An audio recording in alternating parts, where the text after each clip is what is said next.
Hello future doctors, जैसा कि पिछले कुछ वीडियोस में हमने आपको बताया था कि एमसीसी काउंसलिंग का रजिस्ट्रेशन कैसे करना है और चॉइस फिलिंग कैसे करनी है, लेकिन अभी भी कुछ स्टूडेंट्स और उनके पेरेंट्स के मन में कुछ डाउट्स हैं। उन्हीं को क्लियर करने के लिए हमारे साथ अभी स्टूडियो में मौजूद हैं सुष्मिता मैम, जो आपके सारे डाउट्स को क्लियर करेंगे। तो चलिए शुरू करते हैं। मैम, कुछ बच्चों के डाउट्स हैं कि क्या केवल नीट यूजी में एलिजिबल स्टूडेंट्स ही एमसीसी काउंसलिंग में पार्टिसिपेट कर सकते हैं, और अगर रैंक कम है तो क्या फिर भी रजिस्ट्रेशन करना चाहिए? विभा, जैसे कि अपन अगर बात करते हैं तो एमसीसी की काउंसलिंग या फिर स्टेट की काउंसलिंग, तो एमसीसी की काउंसलिंग में क्या है कि कोई भी बच्चा जिसने नीट क्लियर कर ली है ना, वो एलिजिबल है एमसीसी की काउंसलिंग में, चाहे वो एमबीबीएस की सीट के लिए हो या बीडीएस के लिए हो या बीएससी नर्सिंग के लिए हो। और जिनका मान लो स्कोर कम है, बहुत ज़्यादा कम है, तो वो बच्चे भी इसमें काउंसलिंग में पार्ट ले सकते हैं अगर वो एलिजिबल है। तो इसकी जो ईवार की एक एलिजिबिलिटी स्कोर है या एससी एसटी की, जनरल ओबीसी और एससी एसटी की कुछ जैसे कि कट ऑफ है, तो वो कट ऑफ जो क्लियर करता है तो वो इसमें पार्ट ले सकता है। अगर स्टूडेंट अपना पासवर्ड भूल जाए, लॉगिन नहीं हो रहा हो या इंटरनेट प्रॉब्लम की वजह से सेशन एक्सपायर हो जाए, तो ऐसी सिचुएशन में क्या करना चाहिए? देखो, मोस्टली तो क्या होता है कि जब बच्चा गूगल क्रोम में उसको खोलता है तो प्रॉब्लम आती है। अगर वो मोज़िला में उसको खोलें तो वो प्रॉपर चलता है। इसके बाद अगर दूसरी जो इंटरनेट की जो प्रॉब्लम होती है उसको बार बार ऐसी जगह जाके कनेक्टिविटी, मोस्टली तो हम बोलेंगे जैसे कि आपने पहले इनके सेशन में बताया था कि मोबाइल में नहीं करना चाहिए। मोबाइल में नहीं करके अगर वो पीसी में या कोई टैब में करें तो वो क्लियर विजन होता है। तो उस जगह पर जाएं अगर बच्चा घर से कर रहा है। वैसे तो अपन गुरु कृपा से उसको सपोर्ट कर रहे हैं, अगर बच्चा घर से इस रजिस्ट्रेशन और काउंसलिंग प्रोसेस को कर रहा है तो उसको ऐसी जगह जाके करना चाहिए जहां उसकी नेटवर्क की कनेक्टिविटी अच्छी हो।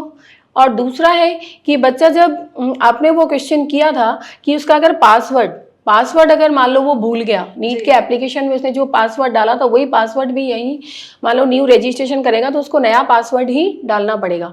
जैसे उसने नीट का रोल नंबर डालेगा, रोल नंबर डालने के बाद उसको अपना न्यू रजिस्ट्रेशन में अपना पासवर्ड उसको एक नया क्रिएट करना पड़ेगा। तो वो पासवर्ड अगर वो भूल जाता तो फॉरवर्ड पासवर्ड करके वो पासवर्ड नया क्रिएट भी कर सकता है। मैम, अगला क्वेश्चन है कि रजिस्ट्रेशन फी और सिक्योरिटी डिपॉजिट में क्या डिफरेंस है? Government colleges, central universities, AIIMS, JIPMER और डीम्ड यूनिवर्सिटीज के लिए फीस और सिक्योरिटी डिपॉजिट कैसे अलग है? रजिस्ट्रेशन के जो अपना रजिस्ट्रेशन अमाउंट है, अगर अपन बात करें तो जनरल और ईडब्ल्यूएस कैटेगरी में वो 1000 है जी। जनरल जैसे गवर्नमेंट मेडिकल कॉलेज के लिए एमसीसी की साइट में दो है ऐसे, एक तो डीम्ड यूनिवर्सिटी के लिए अपन करते हैं, दूसरा अपन गवर्नमेंट कॉलेज के लिए अप्लाई करते हैं। तो जब गवर्नमेंट कॉलेज के लिए अपन अप्लाई करते हैं तो उसमें ईडब्ल्यूएस के लिए 1000 जो है रजिस्ट्रेशन चार्जेस हैं, और एससी एसटी ओबीसी के लिए वो है 500 रुपीज़ ओनली। अब अपन जैसे रजिस्ट्रेशन कर लिया, रजिस्ट्रेशन अमाउंट डिपॉजिट हो गई, अब अपन काउंसलिंग की ऐसे कि प्रोसेसिंग करेंगे तो उसमें जो फ़ी है वो है 10,000 for UR and EWS, and for OBC SC ST 5,000 वो है सिक्योरिटी अमाउंट। ये क्या होता है, रजिस्ट्रेशन अमाउंट तो बाद में रिफंड नहीं आता, लेकिन जो सिक्योरिटी मनी है, ये जो डिपॉजिट किया 10,000 या 5,000, ये सिक्योरिटी मनी वापस रिफंड हो जाएगा उस बैंक अकाउंट में, जिस बैंक अकाउंट का अपने या तो पासबुक या चेकबुक की जो कॉपी अपने अपलोड किया उस अकाउंट में। दूसरी है कि डीम्ड यूनिवर्सिटी, तो डीम्ड के लिए क्या होता है, डीम्ड के लिए 5,000 तो रजिस्ट्रेशन अमाउंट है और 2 लाख वो है सिक्योरिटी अमाउंट। तो 5,000 तो फॉरफिट हो जाएगा, वो तो नहीं आएगा, लेकिन अगर आपको कॉलेज मिली या नहीं मिली, इन दोनों केस में क्या होता है कि वो आपकी 2 लाख रुपीज़ वापस आता है। वो कुछ कंडीशंस है, वो अपन आगे बात करेंगे। दूसरा होता है कि अपन मान लो कुछ बच्चों का ऐसा होता है कि मैम कि उनको गवर्नमेंट भी करवाना, उनको डीम्ड भी करवाना, दोनों। तो इन दैट केस क्या वो मतलब जो गवर्नमेंट वाला जो है, मान लो कोई ईडब्ल्यूएस कैंडिडेट है, क्या उसको 11,000 का अलग करना है और 2 लाख 5,000 का अलग करना? नहीं, इसमें जो हायर जो अमाउंट है वो हायर अमाउंट ही उसको डिपॉजिट करना पड़ेगा। दैट मीन्स अगर मुझे गवर्नमेंट में भी पार्ट लेना है काउंसलिंग में और डीम्ड में भी पार्ट लेना है तो इन दोनों के लिए फिर क्या होगा, जो higher 5,000 registration charge and 2 lakh rupees जो सिक्योरिटी अमाउंट वो डिपॉजिट करेंगे। तो इससे क्या होगा, उसके लिए दोनों पोर्टल ओपन हो जाएगा। अगर स्टूडेंट को सीट नहीं मिली या काउंसलिंग पूरी हो गई तो सिक्योरिटी डिपॉजिट कब रिफंड होगा? क्या इसके लिए अलग से कोई एप्लीकेशन करनी होगी और रिफंड किस अकाउंट में आता है? जैसे अपन अभी बात की है कि रिफंड किस अकाउंट में आता है, तो रिफंड उस अकाउंट में ही आएगा। पहले तो लास्ट ईयर तक ये था कि जिस अकाउंट से पेमेंट होता था उसी अकाउंट में रिफंड आता है, लेकिन इससे क्या होता है कि कुछ बच्चों को बहुत लॉस हो रहा था। कई बार बच्चा साइबर कैफे में जाके उसको करता था तो रिफंड भी साइबर कैफे वाले के पास ही आता था। लेकिन अब इसलिए क्या कर दिया कि जो रिफंड आएगा तो वो जो अपन ने एक चेकबुक कैंसिल चेक मांगी है एमसीसी ने, या इधर कैंसिल चेक या पासबुक की जो फ्रंट पेज की कॉपी है उसमें आपके आईएफएससी कोड रहता है, आपका अकाउंट नंबर, आपका नेम, सब कुछ क्लियर रहता है, उसी अकाउंट में रिफंड आएगा। तो वो अब अपन बात करते हैं कि जो आपने बोला कि रिफंड किस केस में आएगा, तो रिफंड उस केस में आएगा जैसे मान लो इसमें अपन के इस काउंसलिंग की प्रोसेसिंग की बात ही कर लेते हैं। फर्स्ट टाइम जैसे मैंने काउंसलिंग में पार्टिसिपेट किया, मैंने फर्स्ट राउंड में कॉलेज डाली, ठीक है, मुझे फर्स्ट राउंड में मेरी रैंक है 20,000, तो फर्स्ट राउंड में मुझे कॉलेज नहीं मिली, ठीक है। सेकंड राउंड में क्या होगा कि फिर मुझे उसी काउंसलिंग प्रोसीजर को आगे बढ़ाना है, मुझे दोबारा रजिस्ट्रेशन नहीं करना है, रजिस्ट्रेशन दोबारा नहीं होगा, लेकिन मेरी काउंसलिंग प्रोसेस वंस, यहाँ ये चीज़ मैं क्लियर करना चाहती हूँ कि ये नहीं है कि मैंने फर्स्ट राउंड में जो मैंने कॉलेज भरी थी, जो मैंने 120-130 कॉलेज मैंने वहाँ सेलेक्ट किया था, वो कॉलेज नल हो जाएगा। सेकेंड राउंड में वो कॉलेज मुझे नहीं दिखेगा, मुझे फिर से चॉइस वापस भरनी पड़ेगी। चॉइस अपनी चेंजेस भी कर सकती हूँ या मैं वही चॉइस भी रख सकती हूँ, लेकिन मुझे फिजिकली वो चॉइस फिर से करना पड़ेगा। सेकेंड राउंड में मैंने पार्टिसिपेट किया और मुझे मेरी चॉइस की कॉलेज मिल गई। मान लो मुझे महाराष्ट्र में अकोला कॉलेज अलॉट हो गई, तो सेकेंड राउंड में अब मुझे कॉलेज मिल गई। तो अगर मैं अपग्रेड कराना, तो मेरे पास दो कंडीशन है, आइदर मैं उसको अपग्रेड करा सकती हूँ या मैं नहीं करना चाहती, मैं स्टेट में जाना चाहती हूँ कि स्टेट में मुझे अच्छी कॉलेज मिल जाएगी, पॉसिबिलिटी दिख रही है। इन दैट केस मैं रिजाइन करूंगी सेकंड राउंड में।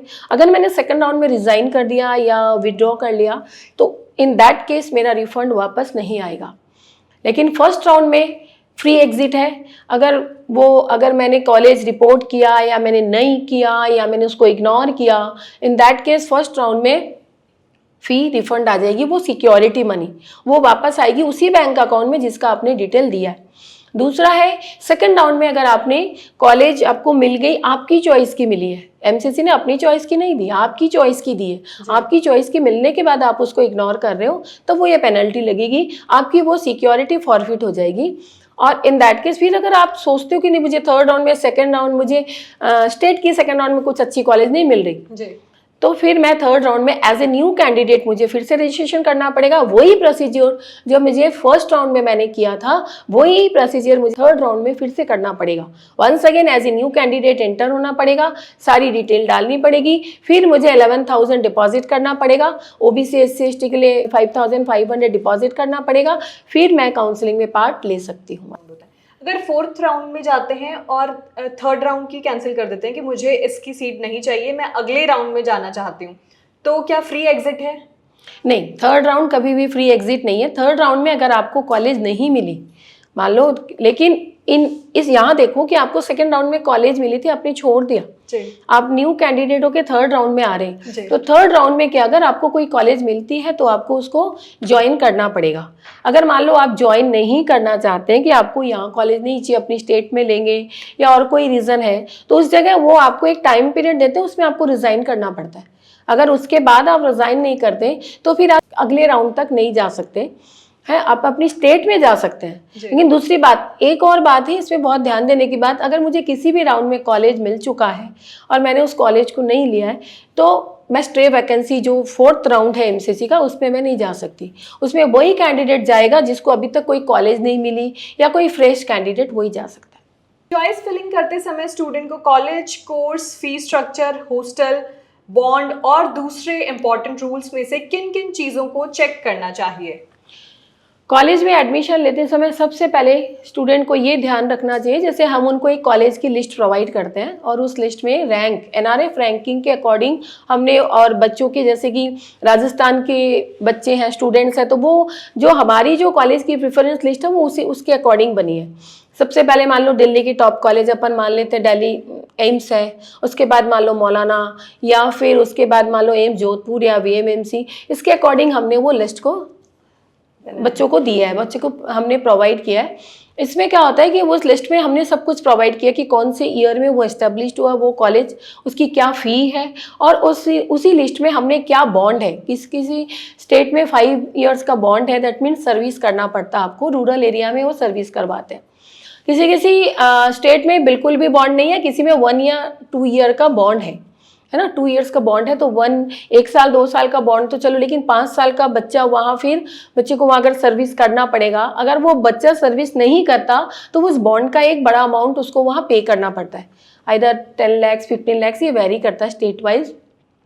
तो बच्चों को क्या है, उस पर बहुत ध्यान रखना पड़ेगा। ऐसा नहीं है कि भाई आते ही काउंसलिंग स्टार्ट कर दी। कॉलेज कौन सी ईयर में एस्टेब्लिश्ड है, इस कॉलेज में क्या है, उस कॉलेज की साइट पे जाके उसका इंफ्रास्ट्रक्चर देखिए, उसका सराउंडिंग्स क्या है वो देखिए, दूसरा उसमें बॉन्ड क्या है वो देखिए, उसकी फ़ी। कई बार कुछ बच्चे होते हैं, मान लो किसी महाराष्ट्र की कॉलेजेस में 1.5 लाख की फ़ी है, या किसी में जैसे पंजाब में अप्रॉक्स 2 लाख से ऊपर फ़ी है। तो कुछ बच्चा हर साल ये फ़ी बेयर नहीं कर पाते पेरेंट्स, तो उस जगह उनको वो फ़ी को भी कंसीडर करना चाहिए। बहुत अच्छी कॉलेज है, जैसे वेस्ट बंगाल में फ़ी बहुत कम है, 6500 ही फ़ी है। तो कुछ बहुत अच्छी पुरानी कॉलेजेस भी है। तो ये सारी चीज़ देख के अपने अकॉर्डिंग पहले लिस्ट की अपनी प्रेफरेंस लिस्ट बनाए, उसके बाद ही वो अपने काउंसलिंग में पार्टिसिपेट करें। एक स्टूडेंट का केस है कि वो कह रहा है कि उसने अपनी पसंद वाले कॉलेज को 20वें नंबर पर रखा है और कम पसंद वाले कॉलेज को पहले नंबर पर रखा है, तो इसका सीट अलॉटमेंट पे क्या इफेक्ट पड़ेगा? ये तो बहुत बड़ा इफेक्ट पड़ेगा, क्योंकि अगर मान लो मेरी चॉइस है एसएमएस मुझे जाना और मेरी रैंक है कि मुझे एसएमएस मिल सकती है जी। लेकिन मैंने क्या करा कि किसी भी या तो मैं कहीं भी किसी भी अपने साइबर कैफे में जाके, या खुद भी कर रहे हैं तो मैंने वैसे ही रैंडम डाल दिया और मैंने एसएनएमसी को ऊपर डाल दिया, जोधपुर वाली को, और फिर मैंने नीचे एसएमएस डाल दिया, मैंने ध्यान नहीं दिया। तो उस जगह क्या होगा कि जब एमसीसी की जगह काउंसलिंग के बाद जब कॉलेज वो हमें अलॉट करते हैं तो वो ऊपर से नीचे की तरफ आते हैं।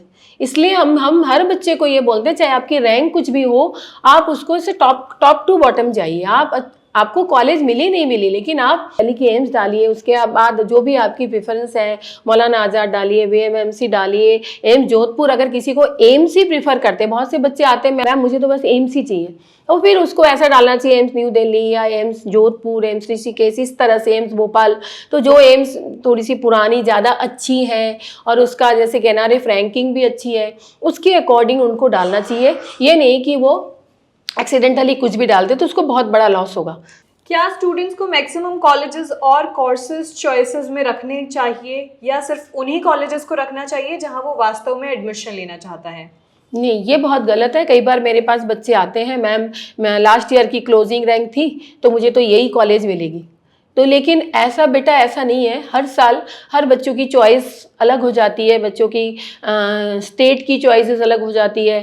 तो इसमें क्या करना है, बच्चों को ज़्यादा से ज़्यादा मतलब जिस स्टेट में वो जा सकता है, हर स्टेट में एमसीसी के अकॉर्डिंग, ऑल इंडिया काउंसलिंग के अकॉर्डिंग जो टोटल सीट है उसमें 15% सीट ऑल इंडिया के तहत भरी जाती है। तो इसमें क्या करेंगे, अपन स्टेट देख लेंगे कि हाँ अगर मैं राजस्थान हूँ, जैसे बच्चों की चॉइस होती है गुजरात या हिमाचल या एमपी यूपी, पहले इस सराउंडिंग्स में वो देखते हैं स्टेट्स की, अपने आसपास की स्टेट, फिर मान लो जम्मू कश्मीर या इस तरह से कुछ स्टेट्स वो प्रीफर करते हैं। तो कुछ कॉलेज तो उनको डेफिनेटली भरनी चाहिए, ये नहीं कि 5, 7, 10 कॉलेज उनको भरनी चाहिए। हमें नहीं पता ऑल इंडिया में बच्चों की क्या चॉइसेस है, क्या प्रीफर करते हैं। कई बार हम अगर अच्छी कॉलेजेस भरते हैं और अदर स्टेट के बच्चे मान लो अपने ही स्टेट में ज़्यादातर कॉलेज भरते हैं, तो उस जगह हमें हमारी रैंक नीचे होने के बावजूद बहुत अच्छी कॉलेज हमें मिल जाएगी। मैम चॉइसेस सबमिट करने के बाद कितनी देर तक उन्हें मॉडिफाई किया जा सकता है? क्या चॉइस लॉक करने से पहले स्टूडेंट अपनी चॉइस लिस्ट में बार बार चेंजेस कर सकता है? देखो, एज पर जो शेड्यूल आया एमसीसी का, उसमें 12 अगस्त तक रजिस्ट्रेशन होगा और उसके बाद 13 अगस्त को क्या होगा कि चॉइस लॉक होगी, है ना। चॉइस लॉक वो शायद 11 AM है। तो जब तक वो लॉक करते हैं, लॉक नहीं होता, ऑटो लॉक है। हर साल हम ये चीज़ बच्चों को बता देते हैं, पैनिक नहीं होना, ऑटो लॉक है। अगर आप उसको लॉक नहीं करते, बस आप उसको सेव एंड कंटिन्यू करते रहिए। आपकी एक प्रिंट आउट आप लेके रखिए आपकी चॉइसेस का, बाद में कॉलेज में वो चाहिएगा। तो उस समय आप जब सेव एंड कंटिन्यू करके आप उसकी प्रिंट आउट, जो कॉलेज आपने सेलेक्ट की है आपकी काउंसलिंग के समय, उन कॉलेज की एक प्रिंट आउट आप डेफिनेटली रखें बेटा। अगर आप प्रिंट आउट ले रहे हो तो वो सेव हो गया। सेव होने के बाद क्या होता है कि लॉक करें नहीं करें, ऑटो लॉक हो जाएगा। और जब ऑटो लॉक हो जाता है उसके बाद 17 को जब रिजल्ट आएगा तो हमें कॉलेज अलॉट होगा। मैम, अगर स्टूडेंट ने गलती से कोई ऐसा कॉलेज या कोर्स लॉक कर दिया है जहां वो एडमिशन लेना ही नहीं चाहता, तो क्या वो बाद में एमसीसी रिक्वेस्ट करके उसे चेंज या रिमूव करवा सकता नहीं, है? ऐसा कुछ भी नहीं हो सकता। ये सब कुछ एमसीसी का जो पोर्टल है उसी के थ्रू होगा, और ऐसा कुछ भी नहीं है कि कॉल करके होगा। आपको कोई दिक्कत नहीं। फर्स्ट राउंड में अगर आपने ऐसा कर दिया, मैंने बताया था कि फर्स्ट राउंड फ्री एग्जिट है, आप उसको इग्नोर कर सकते हैं कि नहीं जाना, है ना। इस बार तो और भी आसान हो गया कि फिजिकली भी नहीं प्रेजेंट होना, फिजिकली अपने को जाना ही नहीं है, और आप इग्नोर भी कर सकते हैं। फर्स्ट राउंड बिल्कुल फ्री एग्जिट है, आपको पैनिक होने की जरूरत ही नहीं है। अगर आपने गलत भी भर दी, नए तरीके से अपन सेकंड राउंड में फिर से काउंसलिंग करेंगे, फिर से अब की बार अपन बहुत अच्छी से अपनी सीट्स को, अपनी चॉइस को प्रीफर करेंगे कि पहले जो आपको जो कॉलेज ज़्यादा अच्छी लगती है, आपकी जो प्रीफरेबल कॉलेज है, जिस कॉलेज के लिए आपकी जो ड्रीम कॉलेज है वो ऊपर रखिए, फिर धीरे धीरे आप अपनी जो भी कॉलेज आप प्रीफर करते हैं उसके अकॉर्डिंग आप अपनी कॉलेज की प्रीफर लिस्ट भर सकते हैं और चॉइसेस आप उसके अकॉर्डिंग भर सकते हैं। क्या सिर्फ एमसीसी पोर्टल पर दी गई फीस देखकर चॉइस फिलिंग करनी चाहिए, या कॉलेज के ऑफिशियल वेबसाइट से tuition fee, hostel fee, bond और अदर चार्जेस भी चेक करने चाहिए? डेफिनेटली ये चीज़ बहुत ही ज़रूरी है। जब अपन एमसीसी के पोर्टल में जाके काउंसलिंग करते हैं तो हर कॉलेज जब अपन क्लिक करते हैं वहाँ उसकी फ़ी डिटेल रहती है। हर कॉलेज की इस साल की जो फ़ी है, उन्होंने जो फ़ी डिसाइड कर रखी है पर्टिकुलर कॉलेज ने, आप उसमें जाके पहले फ़ी देख लीजिए कि उसकी, अगर आप चाहते हैं कि उसका उस कॉलेज का एड्रेस क्या है, इंस्टीट्यूट टाइप एंड एड्रेस दोनों चीज़, अगर अपन एड्रेस में जाके क्लिक करते हैं तो वहाँ एड्रेस ओपन हो जाता है, उसके साथ साथ हर कॉलेज के साथ उसकी पूरी डिटेल आ जाती है। तो वहाँ फिर भी अगर अपने को लगता है इस कॉलेज का इंफ्रास्ट्रक्चर क्या है, तो अपन गूगल की साइट पे जाके उस कॉलेज का नाम लिख के या उस कॉलेज का जो भी उसके पोर्टल में जाके अपन उसका क्या बॉन्ड है, पूरी डिटेल उसमें रहती है, और उसका पूरा जो उसकी गैलरी में जाके उसकी इमेजेस देख सकते हैं। सब कुछ अपन वहाँ पे चेक करके फिर ही अपन सेलेक्ट कर सकते हैं। मैम, इस बार ये जो नए फ्रीज एंड फ्लोट आए, इनका क्या मतलब है, और किस सिचुएशन में स्टूडेंट्स को फ्रीज करना चाहिए और किस सिचुएशन में फ्लोट? देखो, इससे पहले जब भी अपन ने कुछ बच्चों को इन्फॉर्मेशन भेजा था, अपन ने वीडियोस भी बनाए थे, पूरी जो एमसीसी की काउंसलिंग की प्रोसीजर उसमें फ्रीज एंड फ्लोट का बताया है। फिर भी एक बार यहाँ मैं पूरी कंप्लीट प्रोसीजर को आपको डिटेल में बता देती हूँ और स्टूडेंट्स को भी बता देती हूँ कि बेटा, freeze and float first round free exit है। मान लो आपको फिर भी मैं क्लियर कर दूँ कि फर्स्ट राउंड में आपको अगर कोई कॉलेज मिल गई तो आप उसको फ्री एग्जिट कर सकते हैं, आप उसको इग्नोर भी कर सकते हैं, या आपको वो कॉलेज, आपकी ड्रीम कॉलेज मिल गई, बस आपको मान लो किसी बच्चे ने AIIMS Rishikesh, AIIMS Delhi, AIIMS Jodhpur, AIIMS Rishikesh डाला, उसको एम्स ऋषिकेश मिल गया, उसका ड्रीम कॉलेज था, तो वो एम्स ऋषिकेश में उसके आगे वो नहीं जाना चाहता, तो वो फ्रीज करेगा।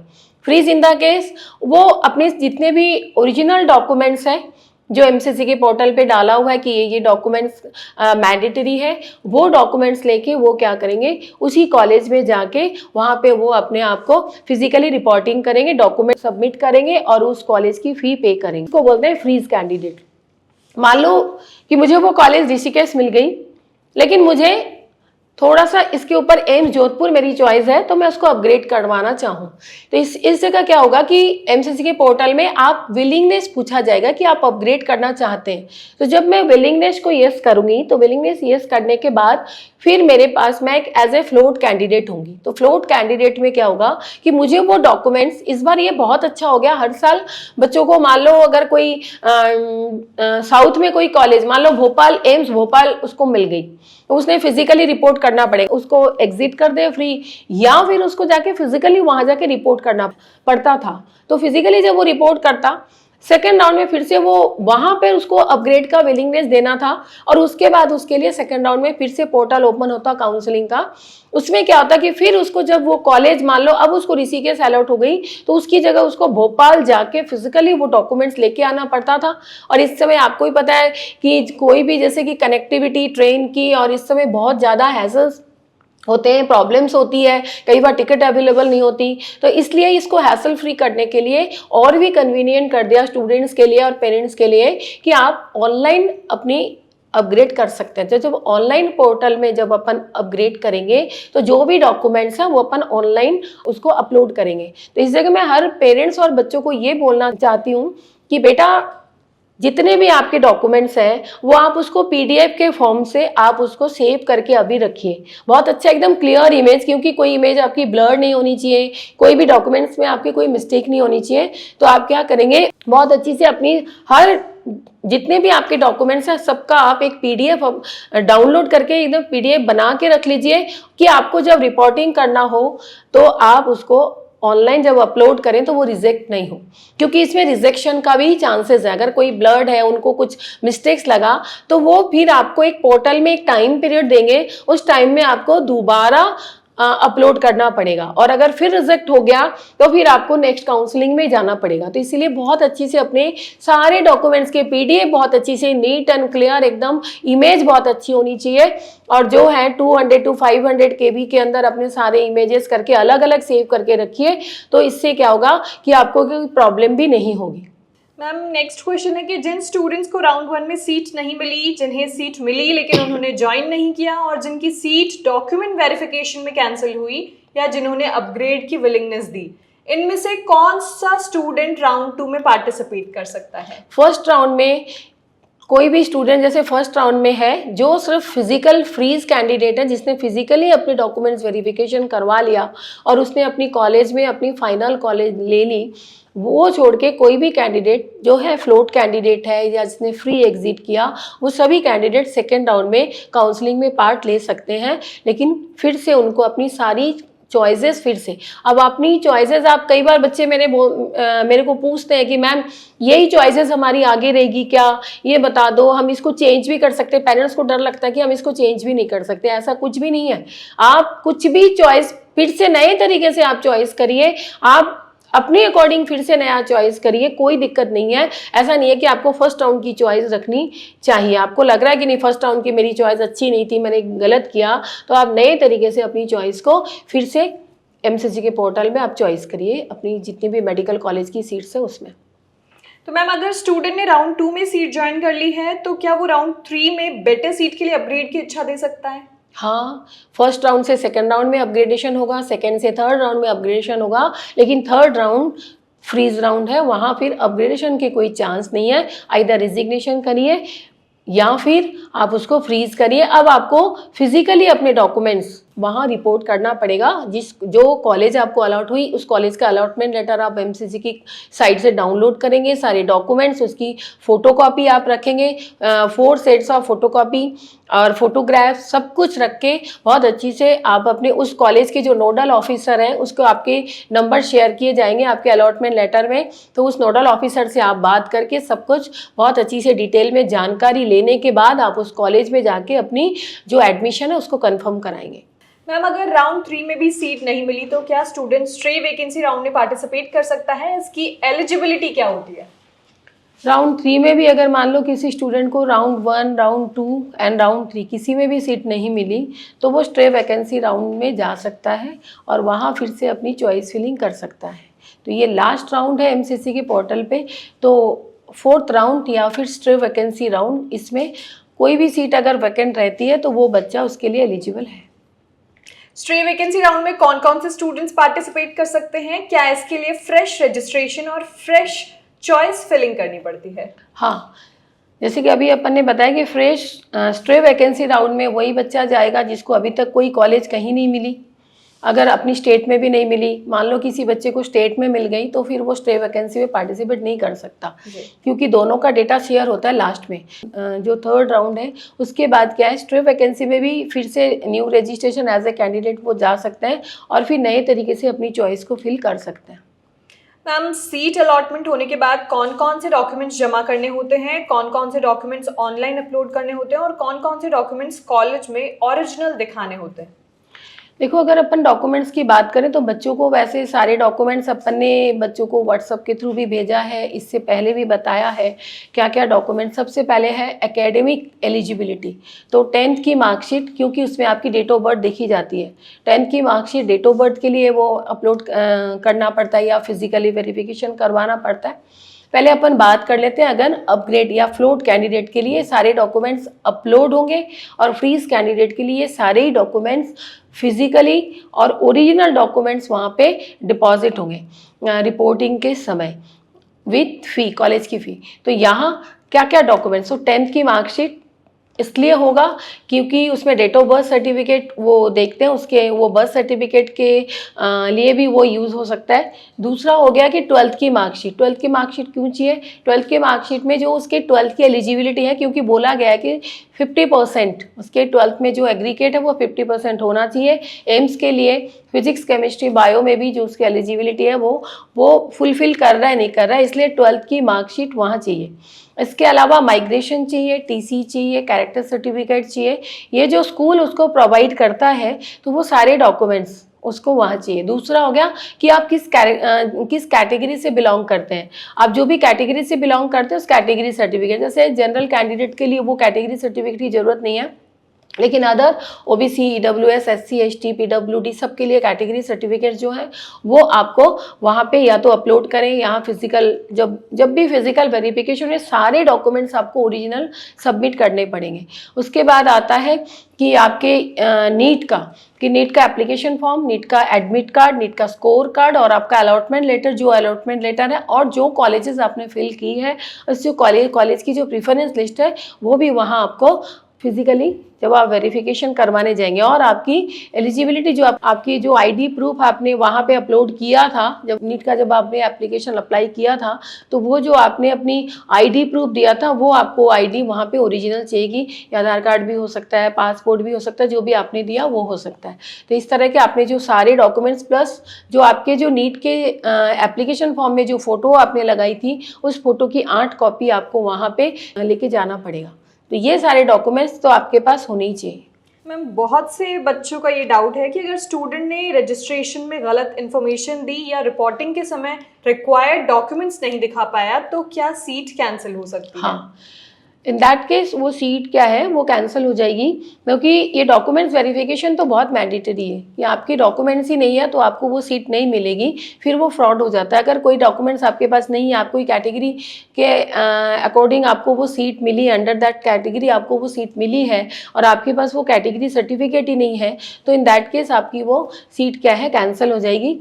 और फिर आप मान लो सेकेंड राउंड में आप फर्स्ट राउंड में आपको सीट मिल गई और आप उसको फ्रीज करना चाहते हैं, आप वहाँ जाके वेरिफिकेशन करवा रहे हैं और आपके पास सर्टिफिकेट नहीं है, तो इन दैट केस आपका वो एडमिशन तो आपका कैंसिल हो जाएगा, वो सीट कैंसिल होके फिर वो सेकेंड राउंड में वो सीट जो है वो वैकेंट दिखाएगी और आपको फिर एज ए न्यू कैंडिडेट फिर से काउंसलिंग करनी पड़ेगी। उसमें रजिस्ट्रेशन नहीं डिपॉजिट करना, ओनली काउंसलिंग चॉइस फिल करना पड़ेगा। मैम, अगर स्टूडेंट को एमसीसी में सीट मिल चुकी है लेकिन बाद में स्टेट काउंसलिंग में बेटर कॉलेज मिल जाता है तो एमसीसी की सीट छोड़ने की सही प्रोसेस क्या है? एमसीसी की मान लो ये जो है दोनों पोर्टल साथ साथ चलते हैं। जैसे वैसे आप लोग स्टूडेंट्स के लिए भी बता दें कि राजस्थान की जो रजिस्ट्रेशन है वो भी स्टार्ट होने वाली है। तो राजस्थान का जो पहले रजिस्ट्रेशन होगा उसके बाद उसकी रैंक लिस्ट आएगी, उसके बाद राजस्थान का जो है काउंसलिंग स्टार्ट हो जाएगा।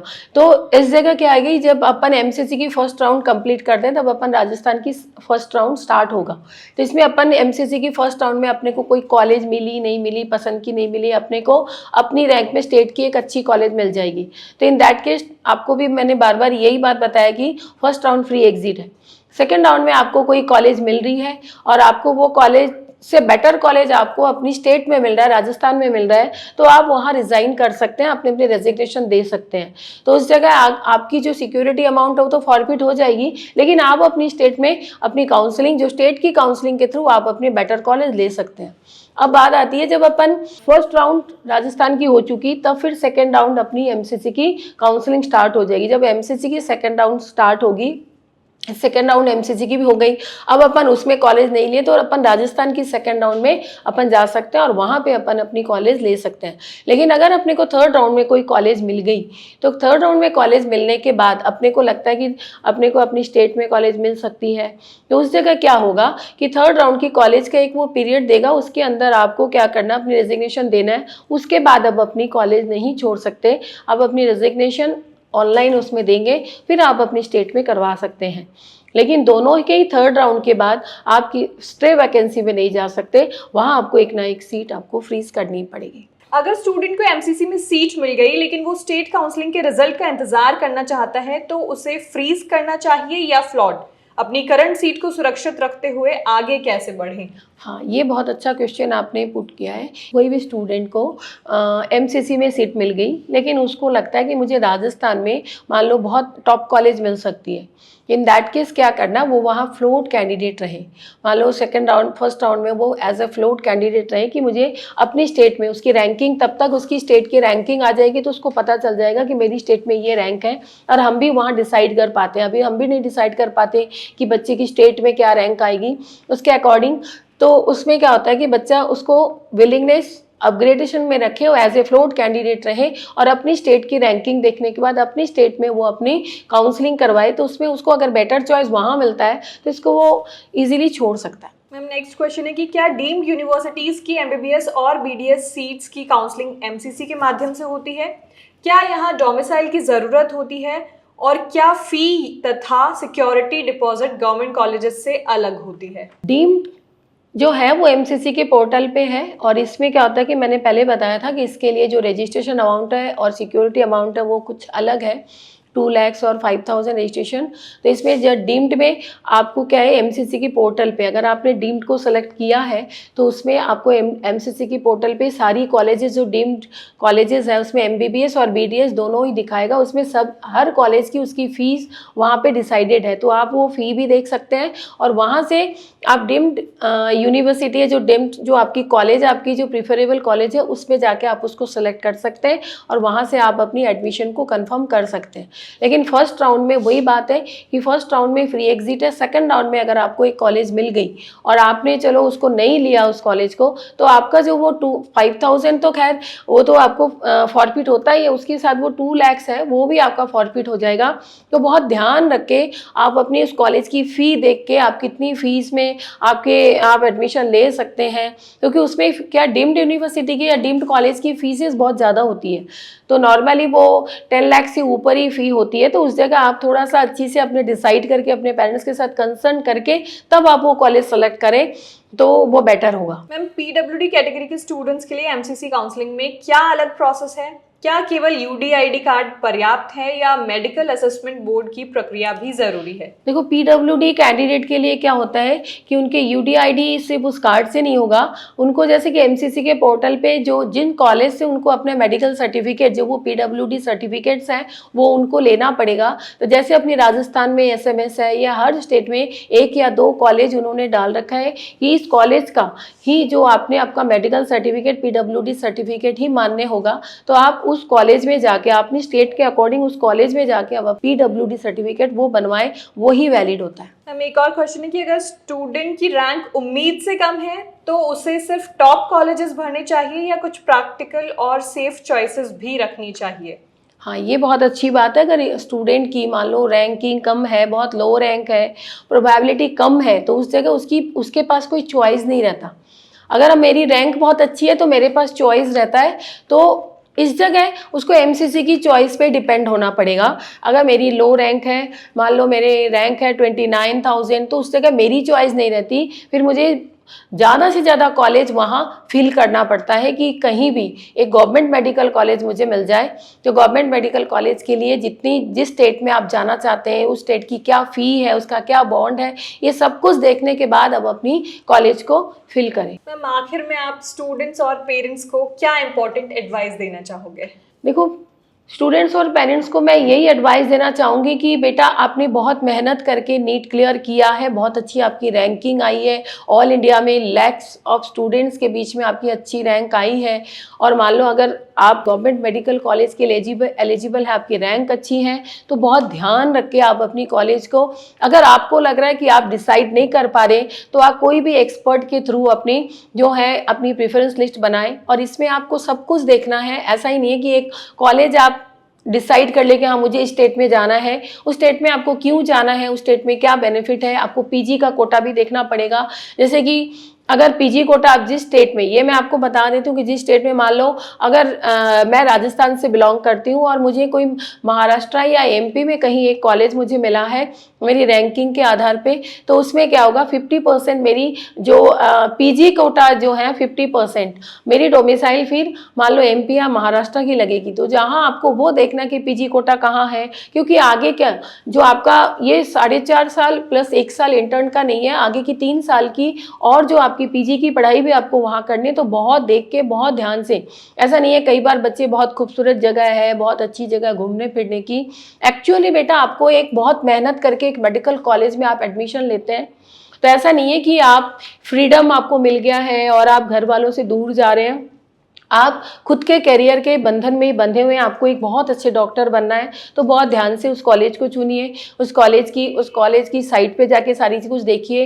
कुछ जब आपको कोई कॉलेज मिल जाती है तो आप हमसे उस कॉलेज में जो हमारे एक्स GCIN है, जो आपके सीनियर्स हैं, उनके नंबर हम आपको प्रोवाइड कर सकते हैं, उनसे आप बात करिए। उस स्टेट में क्या उनको प्रॉब्लम फेस कर रहे हैं, वो किस तरह की उनको क्या फैसिलिटी है, वो सारी बात आप अपने सीनियर से, दीदी या भैया से आप बात करिए।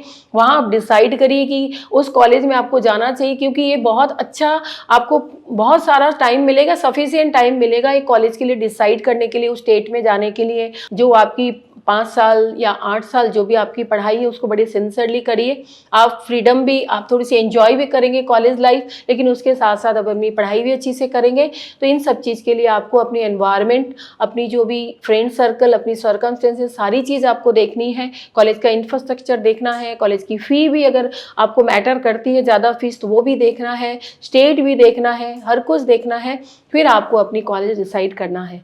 तो all the best from my side. I think कि हमने आपकी सारी डाउट्स क्लियर की हैं। फिर भी अगर आपको कोई प्रॉब्लम आप फेस करते हैं, कोई नया डाउट्स आपके मन में आते हैं, अभी तक जो बच्चों ने हमसे जो डाउट पूछा है, जो क्वेश्चन पूछे हैं, पेरेंट्स ने पूछे, हमने उसके डाउट आपको क्लियर किया है। फर्दर अगर आपको कोई भी डाउट आता है बेटा आपके मन में, तो we are always ready for you. तो आप अपने जो भी डाउट्स है वो कमेंट बॉक्स में लिखें, या आप हमें फ़ोन पे करिए, या आके फिजिकली आप आके मिलिए, तो हम we are always ready for you. So thank you so much.